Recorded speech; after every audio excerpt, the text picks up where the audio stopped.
Hi guys, welcome back to the channel. I've had this one for a bit. I didn't want to rush and make a video, but I also don't really need 20 minutes to cover it. So here's a quick take that took a while to get to.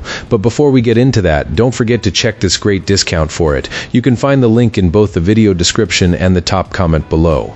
Alright, enough talk, let's get right into it. So this monitor showed up and I ordered it back on October 21st, 2022, but I couldn't get it running right away because all of the included cables were just too short to reach my computer. It comes with a power cord, a USB cable, a DisplayPort cable, and an HDMI cable. No VGA cable, which I wasn't planning to use anyway, but the cables are only about 3 feet long, so they wouldn't connect to anything in my setup. I ended up picking up a longer cable so I could actually use it. The display itself is really solid. The picture looks crisp and the colors feel vivid, which makes reading text and pulling up PDFs a lot more pleasant than with my old screen.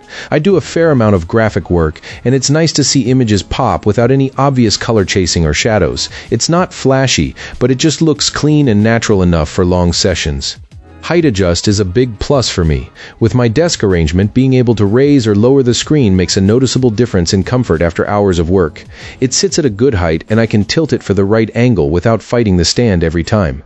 The stand itself feels sturdy, and I never worry about the screen slipping or wobbling when I'm moving my setup around. One trade-off that bugged me a bit is where the power button lives. It's back on the monitor and it's a toggle switch, which is a little awkward to reach and fun to fumble for if you're not using the on-screen menu often.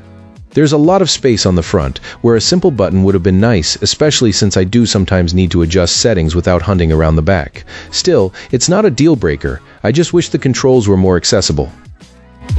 Out of the box, it worked great with my mid-2012 Mac Pro, which was a big relief. No fiddling with fonts or color profiles needed to get readable text, which can be a hassle on older machines. I did have to grab a DVI to HDMI cable because none of the included cables covered that connection in my setup, but that was a quick add and not a big headache.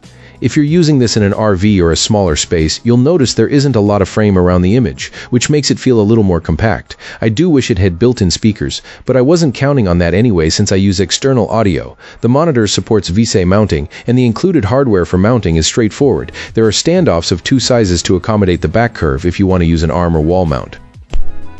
Bottom line, this monitor delivers a bright, sharp image, easy to see for long stretches, with comfortable height adjustment and usable, but not perfect controls. It's been a reliable upgrade from my older Samsung, and I'd recommend it if you're looking for a solid, no-nonsense display that won't crash your budget. That's it for today's review. If you enjoyed the video, don't forget to like and subscribe for more content like this. I'd love to hear your thoughts, so drop a comment below and let's chat. Thanks for watching, and I'll see you in the next one.